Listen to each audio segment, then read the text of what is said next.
name is Oliver Young, and I'm the Chief Diversity Officer at the University of Exeter Business School. Anti-racism is the only way to cohesively advance our ambitions as a diverse and representative society. Anti-racism is a challenge we all need to collectively take ownership for and address. We have to tackle this challenge for our future generations. I would now like to introduce our next guests, Professor David Mba and Professor Charles Egbu. Oliver, thank you so much. Welcome everyone to Anti-Racism in Action. This is episode 3 and we're exploring anti-racism in action in HE. My name is Gavin. I'm CEO and founder of FE News, and my co-anchor is Robin Landman, who is Executive Director at the Black FE Leadership Group and one of the founders of the Black FE Leadership Group. How are you, Robin, today? I'm very well, thanks, Gavin. Great to be here. And Oliver really kindly introduced our two guests as well, so we've got a bit of a different start to normal, but we're joined by two professors. So Professor David Mba, who is Deputy Vice Chancellor of the University of the Arts London. How are you, David? I'm very well, thank you. Good morning. And good morning to you too. And also joined by Professor Charles Egbu, who's Vice Chancellor for Leeds Trinity University. Charles, how are you? I'm very good. I'm very, very pleased to be a part of this initiative. And thank you for joining us today. It's a really, really interesting episode we've got today. We've everyone before the show started, we've had such a good chat, and I'm sure it's going to be even better when we're live right now. Can I share some stats with people which were a little bit shocking to me, actually? And I just want to state this because I think it's really important. And Stella, thank you for sharing these stats with me. In higher education, 25% of students are from Black communities. I'm just going to read this because I can't believe this next stat, but only 2.9% of university vice chancellors, that's 7 out of 238, are Black. And I thought the situation in FE was really stark, where 8.1% or 19 out of 234 college principals are Black, and 30% of the students are from Black communities as well. This is such a stark figure, and I just think today I'd really like to explore how we can, as Charles said earlier, how we can move the gauge further forward to what we want it to be.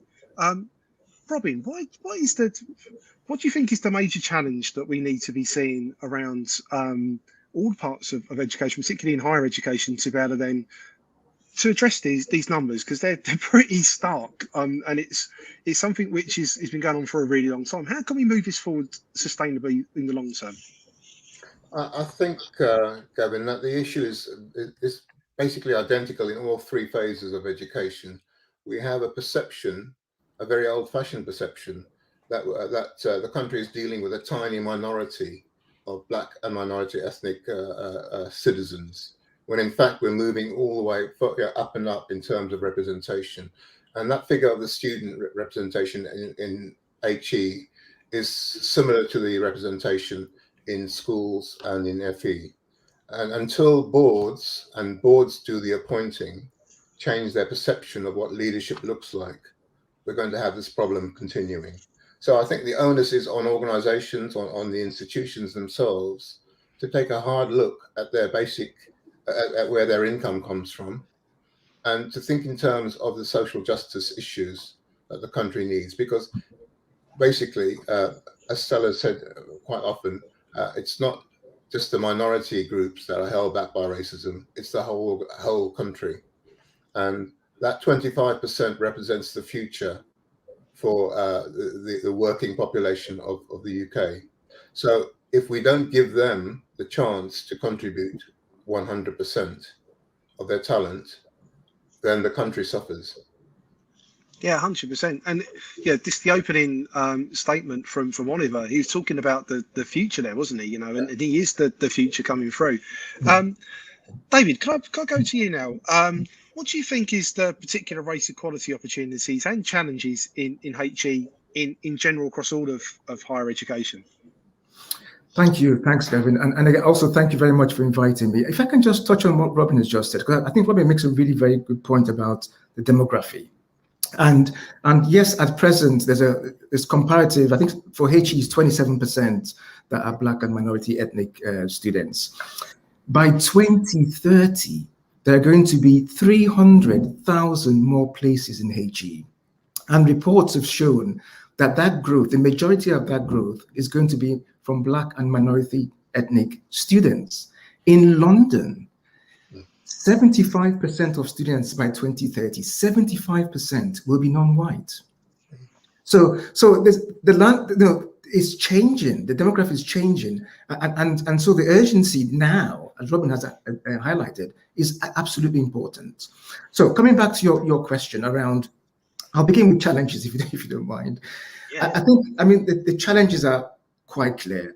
The Universities UK report about 2019 made a public statement that universities or HEIs are institutionally racist.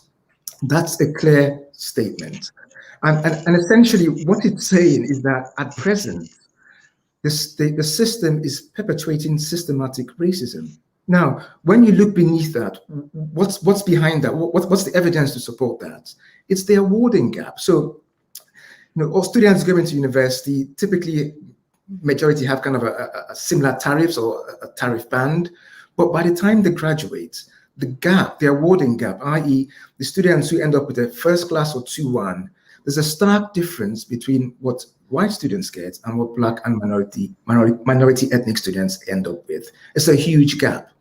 Why?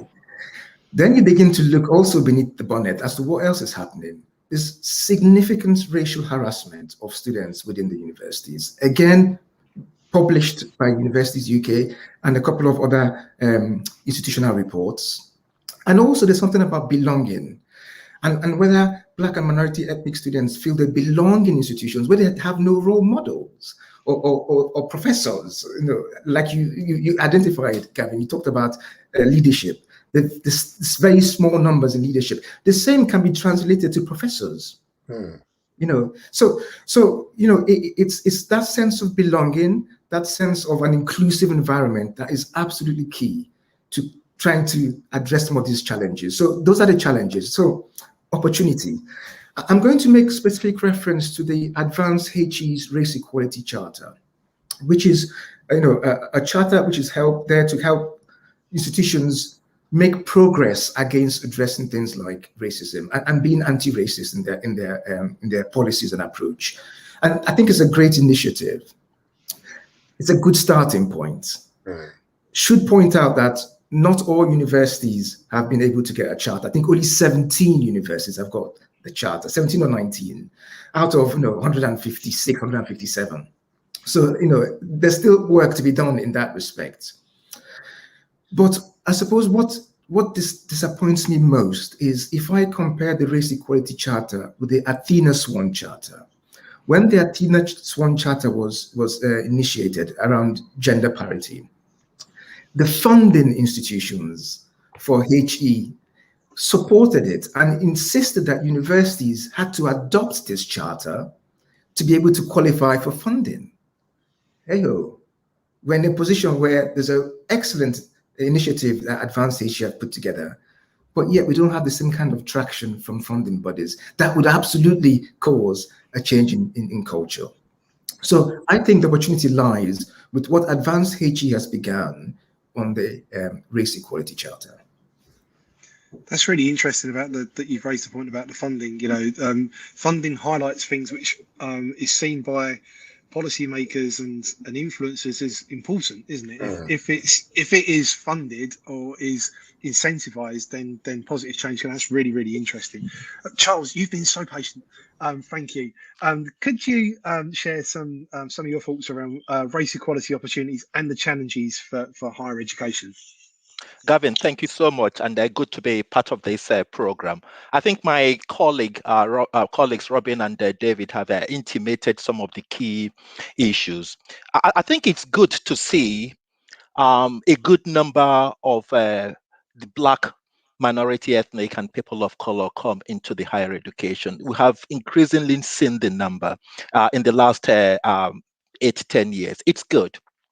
The challenges are many though. It's one thing to bring them into the higher education. It's another thing to make sure that they settle in. That sense of belonging that David talks about, I think it's really, really important. And as they settle in, they have what I often call good student experience. So they feel part and parcel of the system. I think it's fair to say a number of them come from challenging backgrounds, and for them, some of them are first in their generation to come into higher education, and there is issue around having social capital before they come, so they need to be settled in and need to be retained. Some of the statistics we find is, yes, they come in, but too many of them leave. So they come in, settle in, be part and parcel of the system. That's a challenge for us. Again, David intimates the issue of their warden gap. So they come in and they don't get out with the kind of qualification, the grade they need.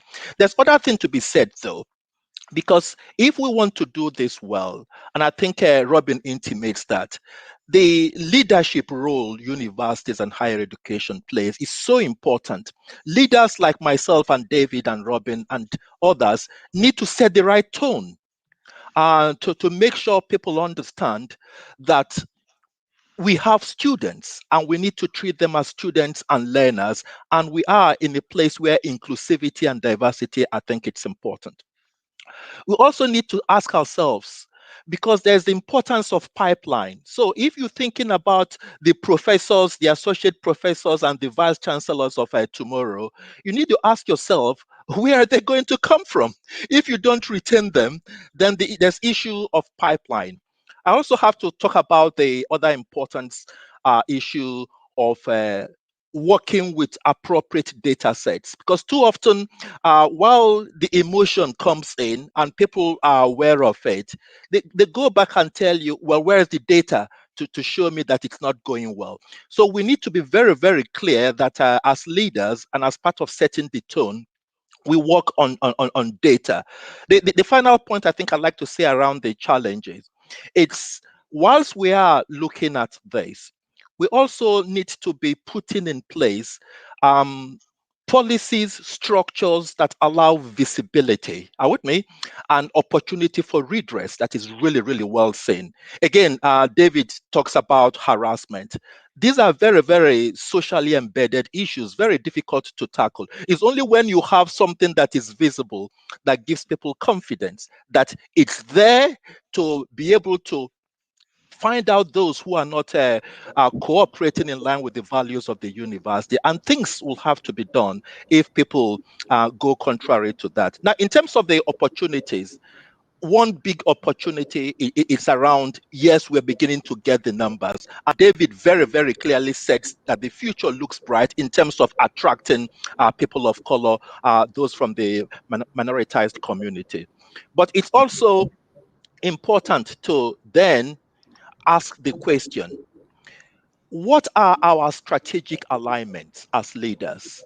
How are we beginning to put forward the importance of diversity and inclusivity? We need to be selling that. Black students are there to add to the richer knowledge base of every other student. The Black staff is there to add to the real importance of innovation and creativity. So there must be strategic alignment that speaks to the power of diversity, inclusivity. And I know towards progressing in this initiative, we will have opportunity to talk about what universities should be doing and what we are doing. They need to be concretized. They need to be tangible. I think for too long we've talked about increasing awareness. We still need to be talking about that, but we need to be now making the case. What are the impactful solutions? How palpable are they? Because it's only when we have that we have a very, very strong ammunition to bring our allies together to show that what we are doing is really making an important effect. No, that's great. Robin, can I hand over to you? Because I know that there needs to be a unified approach here, doesn't there? You know, and I know that there's I'll hand it to you because I know we talked about this so many times in the past, really. That I wonder if you could share that with David and Charles. Yeah, I'll just preface my question to David and Charles with a statement about the Black FE Leadership Group. We started out on the premise that there was clear systemic racism in FE, and that it needed to be tackled. But the more we worked within our sector and looked beyond, as Charles said, developing that evidence base, it became clear that if we did this in isolation, it wouldn't work. So I suppose the challenge for us, given what Charles and David have said, is how do we better work together, FE and HE, to tackle our shared problems? So, David, would you like to start? Yes, yes, thanks, Robin. If I can just, excuse me, I think the challenges that I experienced in FE came to light for me during the Hamilton Commission. So I was fortunate to be on the Hamilton Commission, looking at the progression of black people into motorsports, and the report covered an individual's journey from primary school, secondary school to FE and HE. And if you look at the statistics and the numbers, proportionately, Black and minority ethnic students were getting to HE and FE. And once they got into FE and HE, things just began to fall apart. And that was the first insight to what was going on in FE for me. And fortunately, Robin invited myself and some other HE leaders to a meeting of the Black FE leadership group. And just being part of that meeting and listening to all the issues that that the FE leaders were talking about, it's just the same. We are in exactly the same position. And I think morally, as leaders, we're kind of duty bound, in my view. I think we're morally duty bound to find a way to address this issue. And this is like this, bringing it more to the fore, like we're doing now, talking more about it, raising awareness about this, I think is one way of doing this. I think over time, I'm sure there will be more cooperation and synergies between FE and HE as we move forward, because the journey is already starting. So I think by continually doing what we're doing, working together, we must work together. It's not an FE problem or a HE problem. It's a problem that we both share and should work together to address. Yeah, 100%. Charles, what do you think? Look, I think part of the solution, and a good part of the solution, it's collaboration and cooperation. No one person is the custodian of all knowledge. And some of the good practices exist everywhere, and we need to rally around. And I have to say, as a new Vice Chancellor here, I've had the opportunity of working with a number of further education institutions. And we've had quite a lot of meetings. And I'm particularly proud of a particular alliance called Leeds Learning Alliance, which is a trust formed by like-minded educational organizations based upon a shared commitment to inclusion, close collaboration, and high level of ambition. We are very, very ambitious. We represent 40,000 learners across Leeds, and it includes further education, higher education, the council here, Leeds City Council, all charities. And we come together to ask ourselves, what are our common challenges? And as David rightly puts, some of these challenges are common. But how are others making progress? What lessons can be learned? What are some of the toolkits we may want to draw upon? What are the case studies? What are the particular issues that have really energized particular institution that others can learn from? And I'm happy to say that in November, my university is hosting a subgroup of that Learning Alliance that looks into race and leadership in higher education and further education. There's so much to be gained. And I think I just want to end by saying that there are certain things people may think do not exist. We cannot continue to reinvent the wheel when some of the toolkits are there, and we need to be able to share them. And bringing these two sectors together, FE and higher education, there is opportunity to maximize some of the goodness that exists in certain quarters for the benefit of everyone. So I'll very much welcome that cooperation and collaboration. Can I just add something else? Charles talked about two toolkits. I mean, and let's just remember that the Universities UK report that talked about the or made some recommendations about what we could do to address the issues of racism within universities. The recommendations were nearly almost identical to recommendations made 12 years before. Mm. So, we have these two kids, we know what to do, but we're just not doing anything. And why I think we need to work together, FEHE, is at the last Conservative conference, 2-3 weeks ago, a Conservative MP said in a fringe meeting, anyone using the term white privilege should be reported to the government's counter-terror program.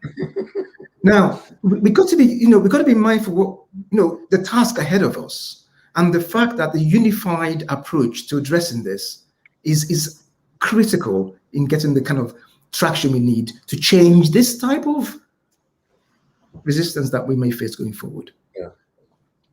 Yeah, no, definitely.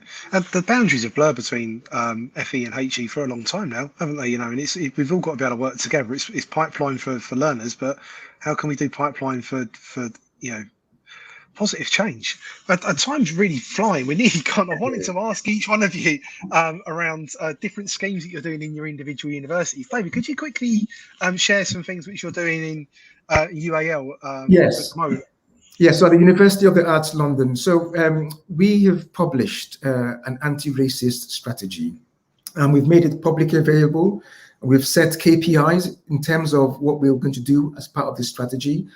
Our board of governors have signed up to this, so we're going to really be held to account. And what's within this strategy? Mandatory anti-racism training for all staff, that's nearly 4,000 staff. A staff ethnicity target of 30% within 3 years.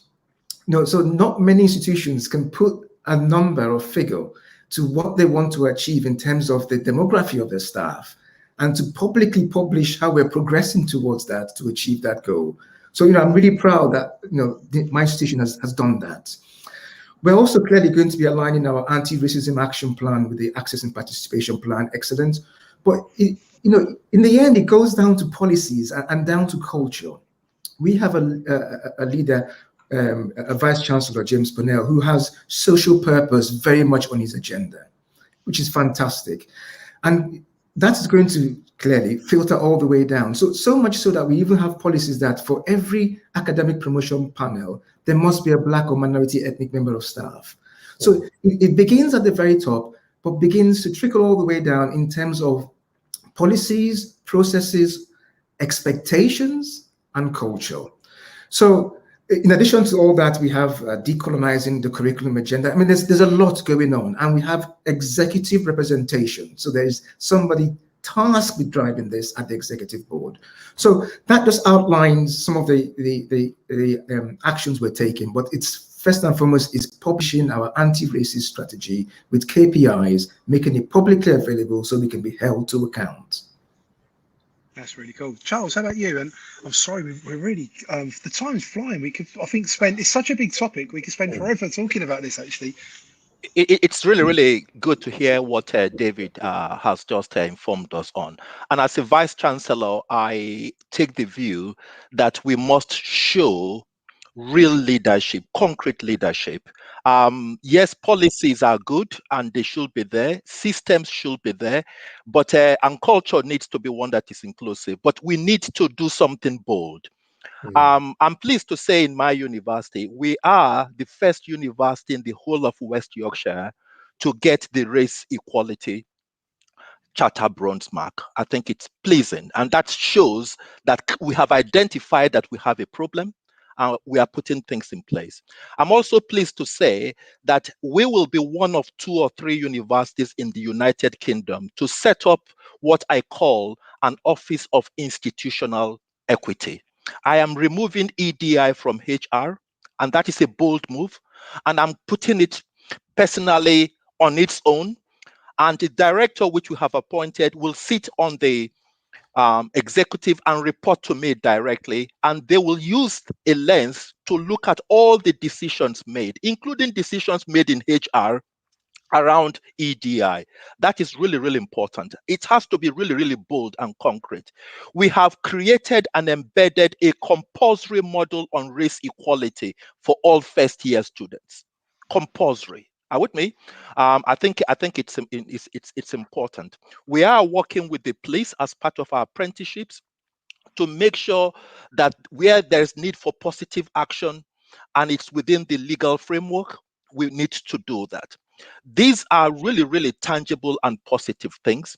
I'm pleased to say we also won the Watts University Award on Race, and we are hopefully keeping our fingers crossed. We are being nominated for the Times Higher Education Award in the next couple of weeks.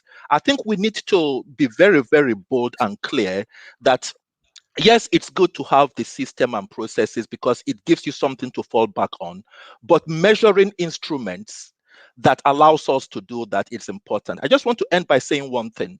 Yes, this whole thing is a journey, and people refer to it as marathon, and I think it's marathon. Marathon has 26.2 miles, but within that marathon race, there are instances where people stop and take water and move forward. Those instances for me are milestones.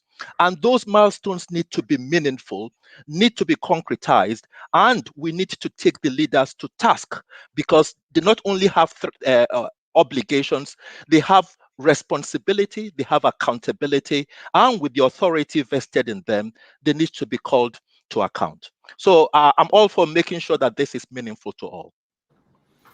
I'm just going to add to that marathon comment that Charles made. I would say I would like to strap on a couple of gas turbines onto the trainers of the marathon runners so that we can get things moving like now. Yeah. Our time's nearly gone, but what I want to do is this is all around anti-racism in action, and as we've mentioned many times, there's been a lot of talk in the past, and it's still the same situation. What would you want to see as the action points for moving forward in HE? And maybe if we could just have a couple of sort of lines on each person because we're nearly out of time. I can't believe it really. Robin, did you want to start? Yeah, can I say that what Charles and David have said has been music to my ears, because this is what leadership is about. They're talking about bold actions, they're talking about accountability and ambition in their target setting. But this is not about black leaders doing it individually. This is about a collective action. We won't make any progress unless we have white allies working alongside us, people prepared to go through the uncomfortable stages that Charles referred to in his marathon analogy. Yeah, we're gonna have difficult times, but collectively we can come through it. Now, one of the things that the Black FE Leadership Group is doing is working with people like David to look at our diagnostic toolkit to see if it's appropriate for HE, and we think it is, and we think it's a complementary mechanism to be alongside the FE Charter. Because it gives ownership to organizations, much in the way that David talked about what UAL is doing. So that's an area of collaboration we think is important. And the hashtag for this series of broadcasts is action, anti-racism in action. And that's what we want to see. We want to see people like Charles, David, and their white colleagues wanting to take action to make a difference. I can't add any more to that. That's perfect. Charles, did you want to add anything? No. I think Robin has just put across the key embodiments of where we need to be. I think for me, it's fostering a truly inclusive culture, and a culture where at its heart is also the issue of diversity. And I did say we need to really, really make a strategic case for strategic alignment. There are some of our colleagues, and I'm glad to say they are fewer in numbers, who are looking to see what the problem is. Are with me? And why we need to be doing this. We need to use data to show this, and we also need to make sure people understand the fuller benefits of a truly inclusive and diverse culture. And the other things that Robin said, he said those things so eloquently. I don't think I need to add to those. No, that's great.